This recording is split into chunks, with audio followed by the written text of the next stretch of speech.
the V8 Supercars. And today, joining Jack Perkins and Richard Crail is, well, he's kind of been a bit controversial with some of his commentary this weekend, hasn't he, boys? Daryl Beattie, he's been speaking his mind. Oh, Rusty, you have a dig at me, but I'll be honest, there's no Indian drivers in the V8, so they're all safe today.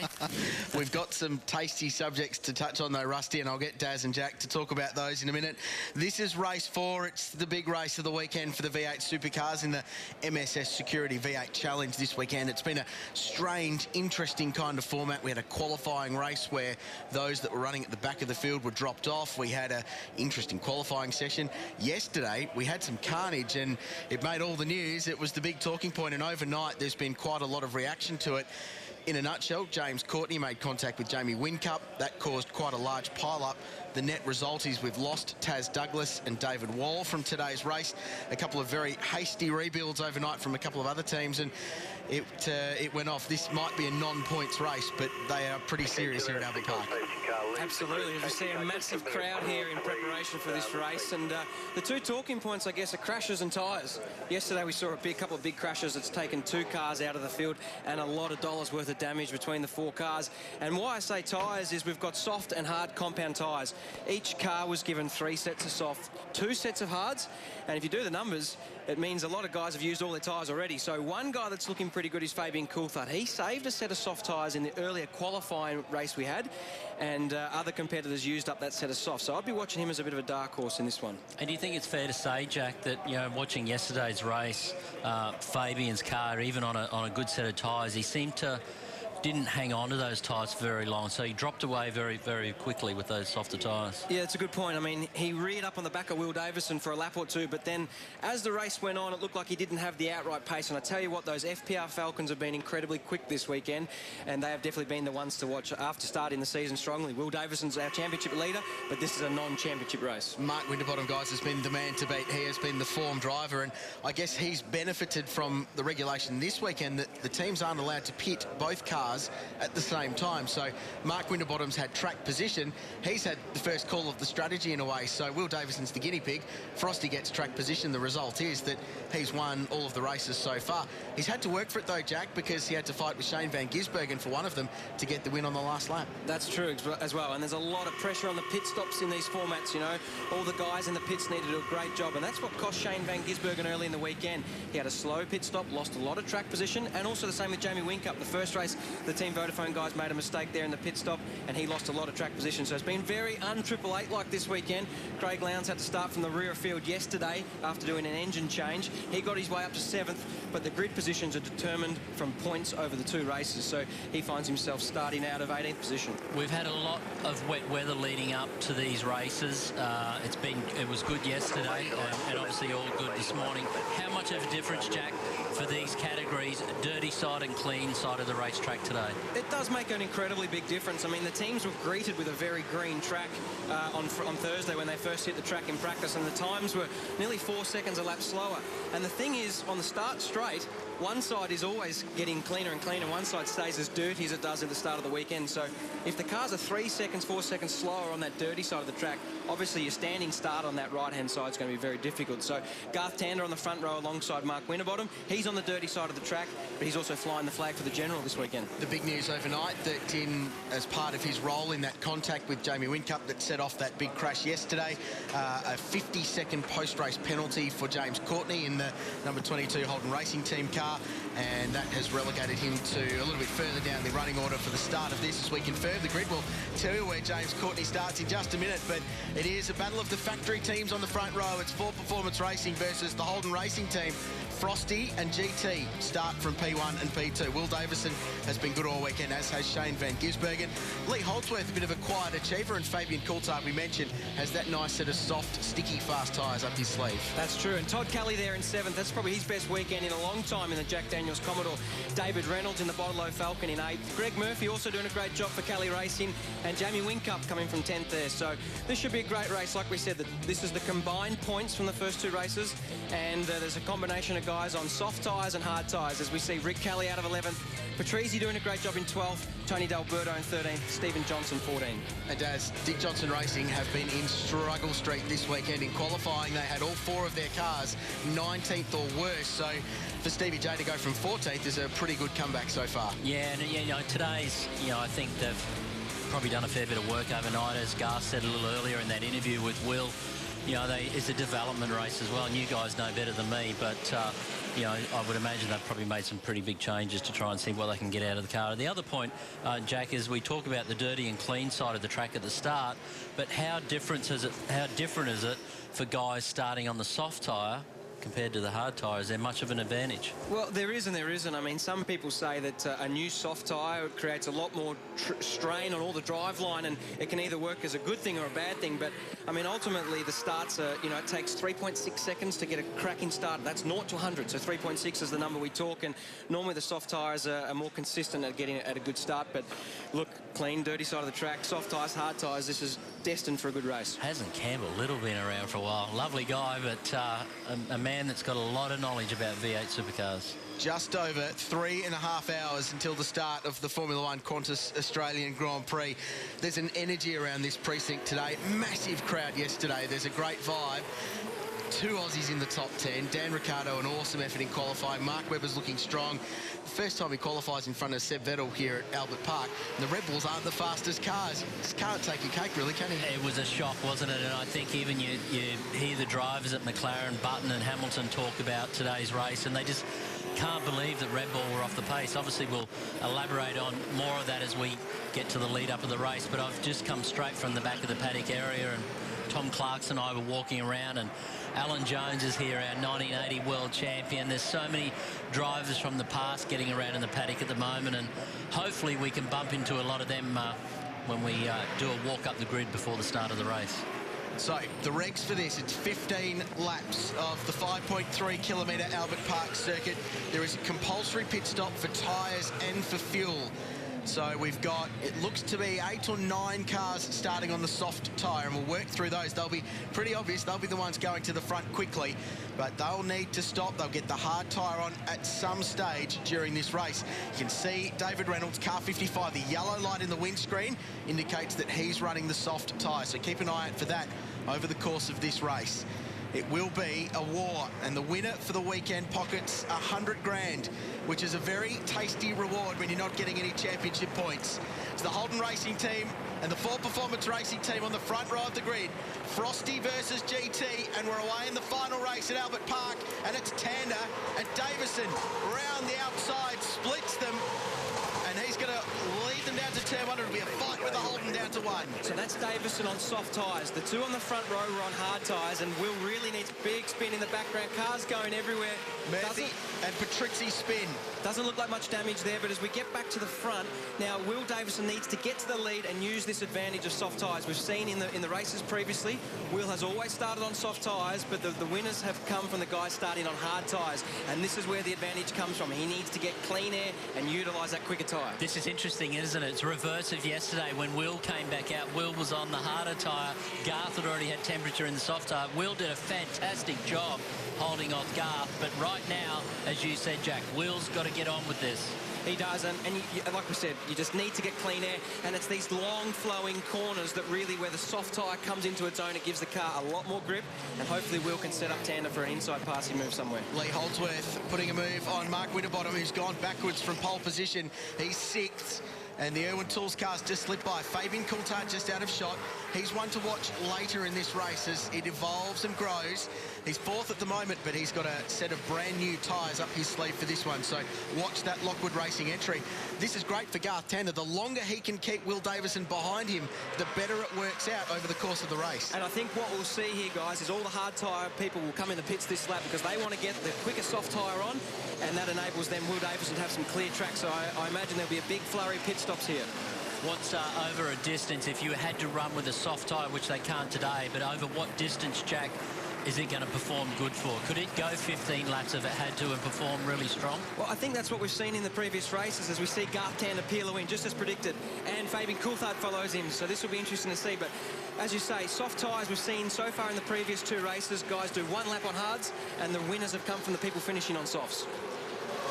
Plenty of controversy in the V8 Supercars yesterday, and one of them involved the 888 Racing entry, the Team Vodafone car of the defending champion Jamie Whincup. I think we can go down to the lane and have a chat to the team boss there, Roland Dane. Roland, Richard Craill in the commentary box, have you got us?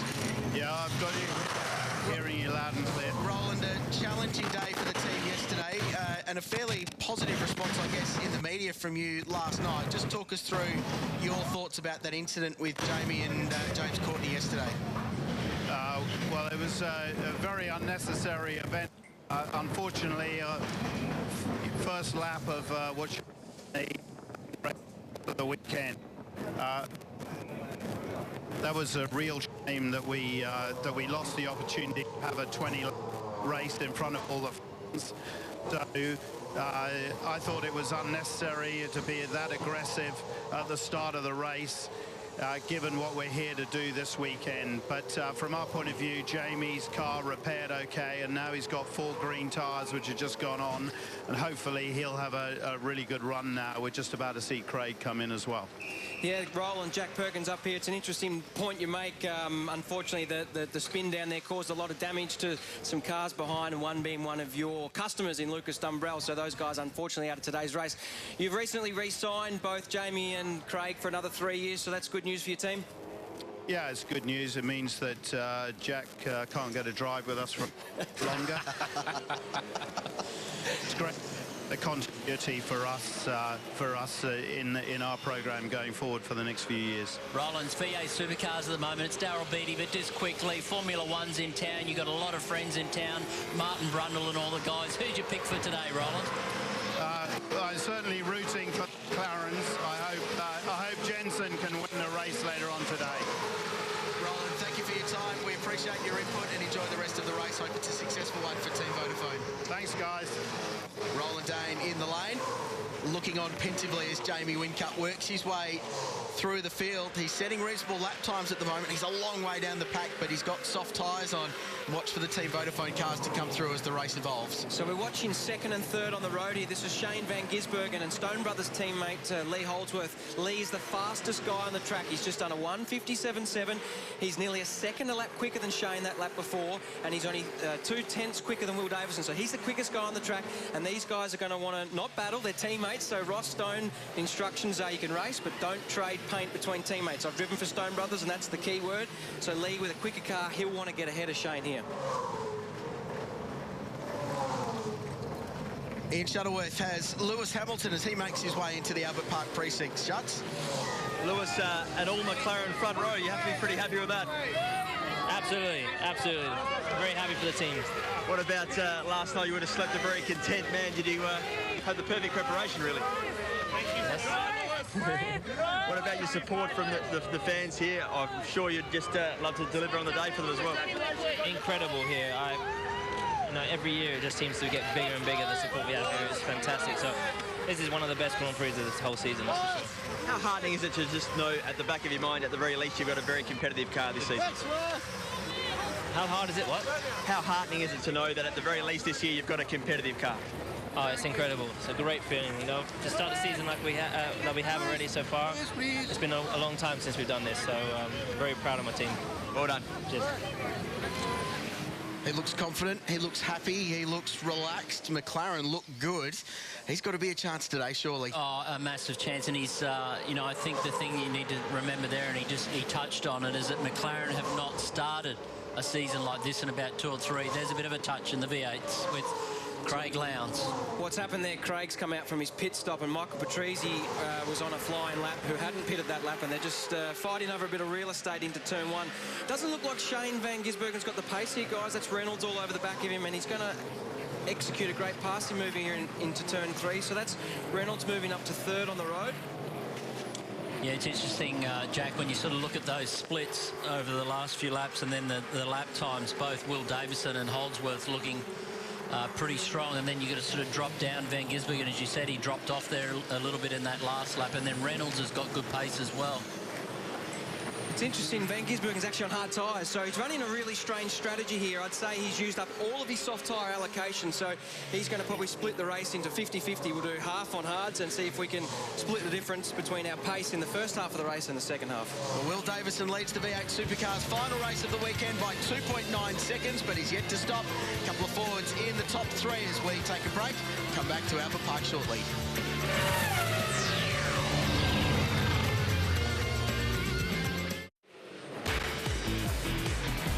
Before this weekend, Ford had only won 10 of 45 races in the V8 Supercars at Albert Park since they debuted here in 1996. Today, they're trying to make it 4 from 4 this weekend as we watch a great battle between Lee Holdsworth and David Reynolds in the Bottle Racing Falcon. Jack Perkins, Darryl Beattie alongside me in the commentary box for this one. We're 5 laps in. Will Davison leads the way. He's yet to make a pit stop. We're playing out this strategy with hard and soft tyres, boys, and so far it's looking pretty good for Garth Tander. He's got that stop out of the way early. He'll work his way up the leaderboard as those in front of him pit, but we're talking off air that a couple of these cars here look pretty strong for a good result. They do, and that's the Lee Holdsworth, Irwin Falcon there in front of David Reynolds. They're currently 2nd and 3rd on the road, but unfortunately this strategy hasn't worked in the previous 2 races. So the guys that have pitted are lapping half a second to a second a lap faster, which has normally meant after their pit stop they've come out in front. A bit of biff and barge back in the field. That's James Courtney in the 22 and James Moffat in the Norton Falcon. And James in the wars again. He's turned Moffat around, and Slade is the lucky one there, grabbing 2 extra spots. Why does there seem to be a bit of a trade of that? I'm, obviously not around the V8 Supercars all the time anymore, but James seems to be involved in a lot of this.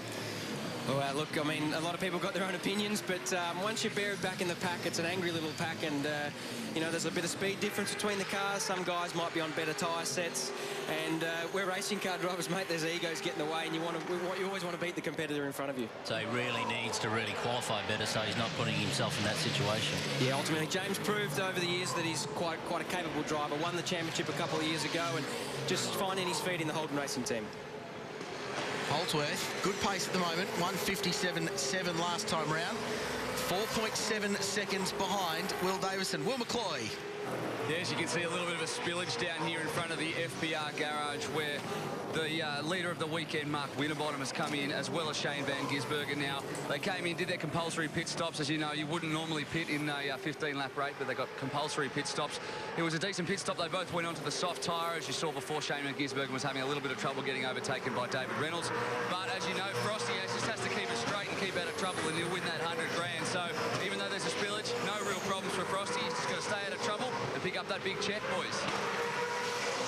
It's an interesting one. Shane Van Gisbergen has set the fastest lap of the race. So he's ran almost an intermediate strategy. He ran a little bit longer on the hard tyres, and now he's only 2 laps into his set of softs, and he's done a 1:57.1 to be the fastest guy out there. So this is setting up to be an intriguing battle as Fabian Coulthard there behind Tander. These guys are running 12th and 13th on the road, but effectively I think Tander and Coulthard might pop out 1st and 2nd when the pit stops settle themselves down. They're 53 seconds, that pair, behind the race leader in this combination here of Lee Holdsworth and David Reynolds dicing in the 3 races we've seen so far, the 2 with compulsory pit stops.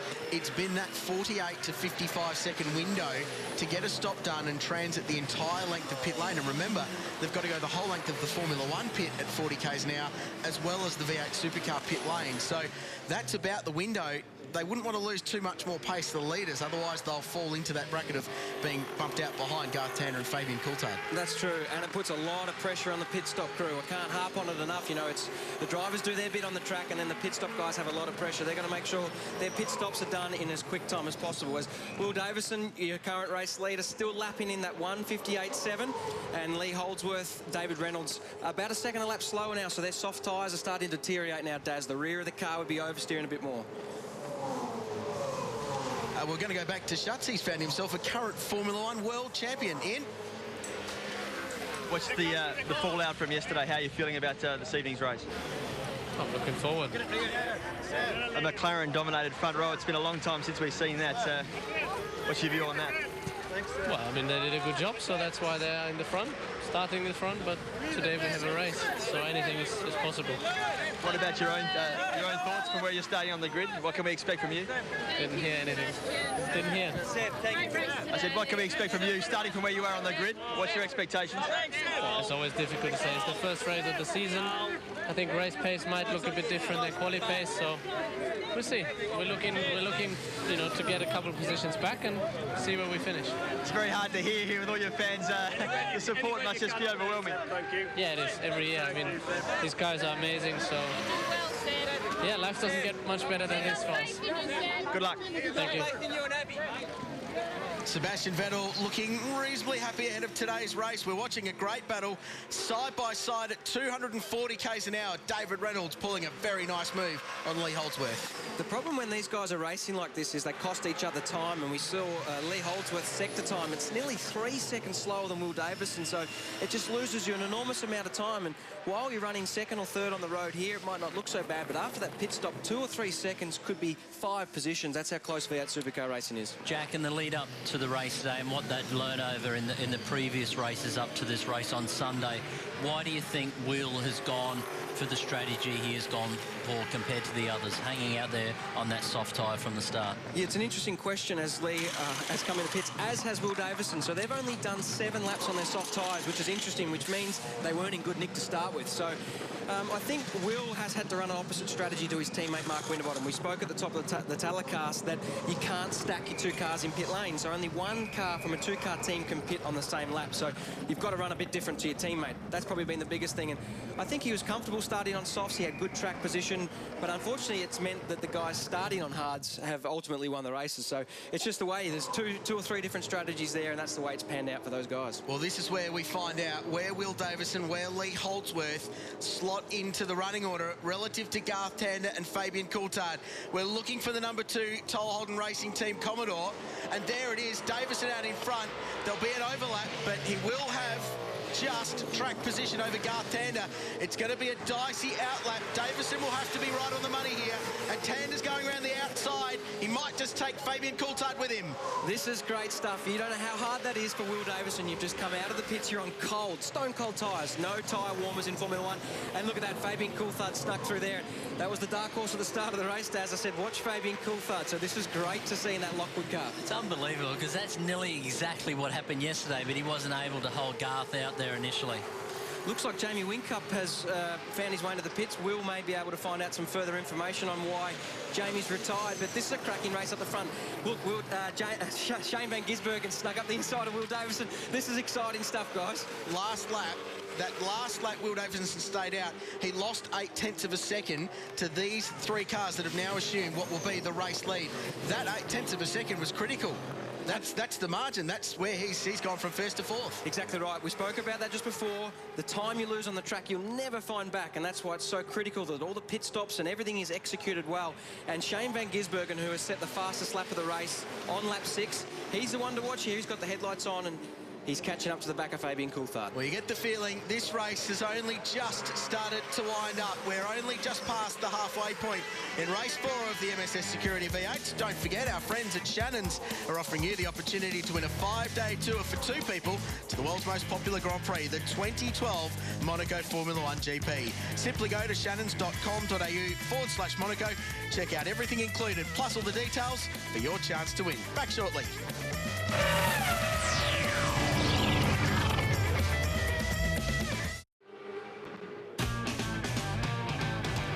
It's official, it's game on at Albert Park in the V8 Supercars. Garth Tander is your leader on corrected strategy once we get all the pit stops out of the way.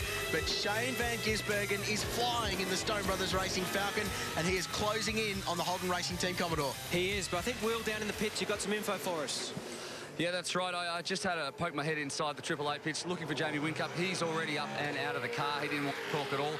It was only a slight problem. One of the nipples on the calipers came loose.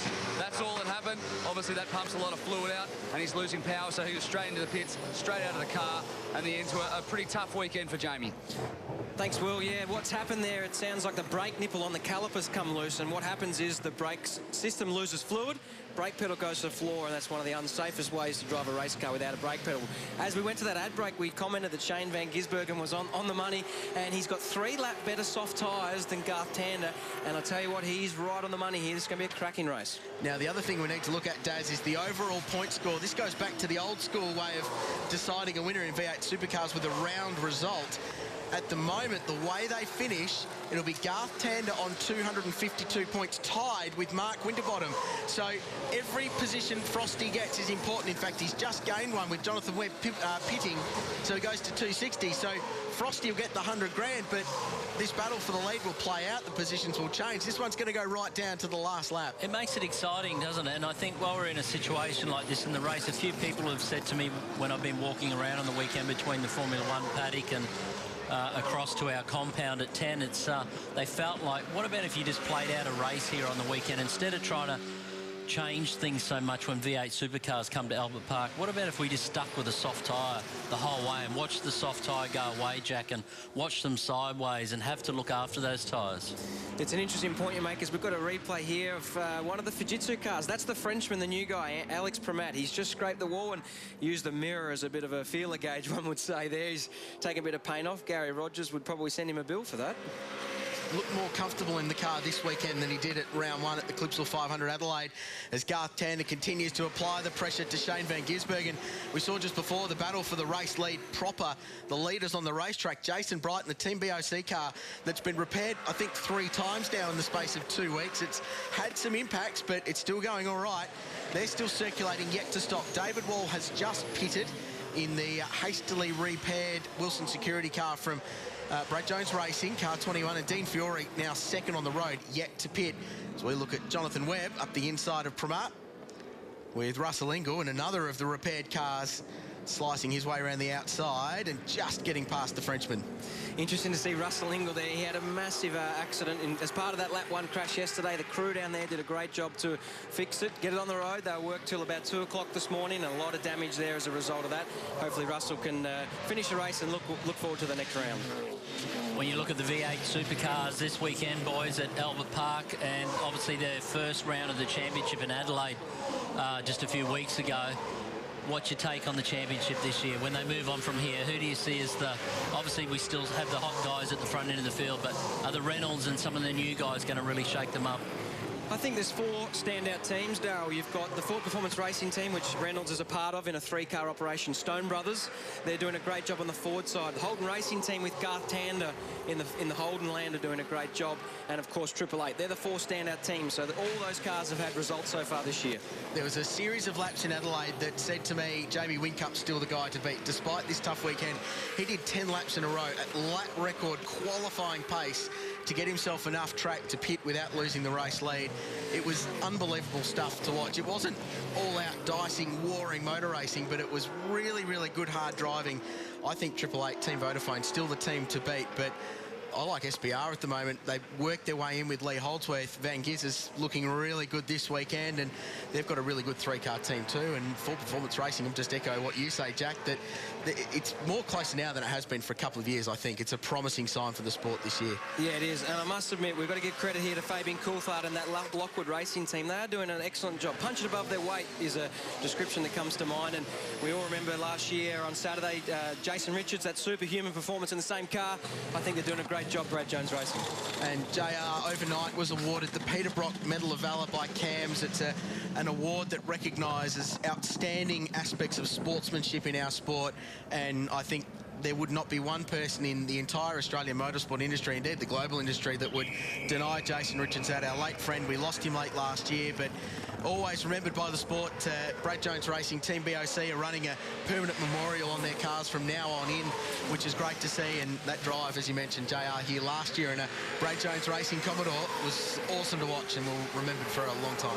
And this battle between Fabian and Garth Tander is not over yet, because we commented again at the start of the show. We said Fabian had the best set of tyres, and they are the best set. He's putting a little bit of pressure on Tander, but it takes a lot of effort and a lot of rear tyre life to pass that car in front, especially when you're following someone like Garth Tander. You're trying to sneak the throttle on a bit earlier, a little bit of wheel spin, and you can quite easily cook those rear tyres. And like exactly like just saying what you said earlier, Jack, also yesterday when he was in this situation, probably not on tyres quite as good as this, but it seemed like when he couldn't get that move made early after sort of 3 or 4 laps, then he wasn't able to do anything about it. He just started to drop off the back. Garth now starting just to maybe get a little card length unless Fabian's had a small mistake. This is a confidence game, guys, but how good would this be for Fabian Coulthard? He's come off a rough couple of years. He was pretty consistent in 2011, but wasn't the kind of season he hoped. This will be a really good morale-boosting result for the young Kiwi as we watch Craig Lowndes and Rick Kelly dice for 10th position. Well, this is on for young and old. There's no love lost between those two. I remember a long time ago they fought the championship battle out, and a bit of paint swapping here. I think Rick still thinks he's in the Renault. Yeah, the Red Bull Renault race. There's certainly plenty of Renault left on the track. But it's good to see the two Jack Daniels cars having a good run. Todd ahead of Lowndes in 9th and Rick running 11th. Dean Fiore pits from the race lead in the number 12 Jim Beam racing car. New sponsorship for Dino this weekend. He's sort of merged his Triple F racing operation with Dick Johnson Racing. They've gone to 4 cars. He's running the Jim Beam sponsorship on that car. He pits, and now we get an idea of where the round results sit, with Shane Van Gisbergen assuming the outright race lead. Garth Tander will be second. Fabian Coulthard third. Coulthard could be Garth Tander's worst enemy here in terms of an overall round result. Van Gisbergen through. We wait for Frosty to cross the line to tell us how many points he'll be on. And at the moment, he will have 2 points over Shane Van Gisbergen in the overall round result as we start the final lap. The interesting one to see here is Will Davison's pace on hard tyres. Those 3 in front have used up a lot of the soft tyre pace, and it's coming back to Will in 4th. But unfortunately for Will, he's probably going to run out of laps. Fabian Coulthard continues to apply the pressure to Tander. Davison just in behind. If you're Will Davison, I think you'd be a little bit frustrated with this weekend. Arguably, he's had the fastest car all weekend, hasn't been able to show it. Yeah, I mean, a very, very competitive weekend from that entire team, but one of those weekends where they've led the first parts of the race and never crossed the finish line first. But hey, look, it's an interesting format. V8 Supercars use this non-championship round as an opportunity to try a few little things, and it's probably worked against Will Davison, but it's worked in Mark Winterbottom's favour. If everything stays as is on this last lap, Mark Winterbottom's going to grab the round win. Got to say, Will looks fantastic since he's changed teams, hasn't he? He's really come alive again. The guy, we've always known he's got an enormous amount of talent. That family has just had talent through generations, but he's just, and it happens to a lot of drivers, you know, sometimes they have it, but it's just not shown out on the racetrack. But they get with a team or form a bond with an engineer and bang, and away they go. And that's really happened with Will. It's a good point you make, Darryl. I mean, confidence is everything in this game, and where he was before at the Holden Racing team, he won Bathurst, but in his second season there, he wasn't comfortable in Ford Performance Racing. Seems like a good home for him. And Shane Van Gisbergen can't take any credit away from this driver. A good race win. Whenever you win a V8 Supercar race, you've had a good day. 12 starts for the young Kiwi here at Albert Park before this weekend. And a couple of second places, but from that very first lap of qualifying this weekend, we knew that the young wild child was going to be on the money. Shane Van Gisbergen will win the final race of the weekend, the MSS Security V8 Challenge, but Mark Winterbottom will be 100 grand richer. The Orcon Steel driver crosses the line. He finishes 5th in the race, but gets enough points to win the round and take the big check home. And this is par for the course with the wild child. Look at him sliding the SP Tools car around. It's great to see a young bloke win races and be so happy with it. He has a great record of showing how enthusiastic he is with the win. But look, a great team effort there from FPR. They had a solid weekend.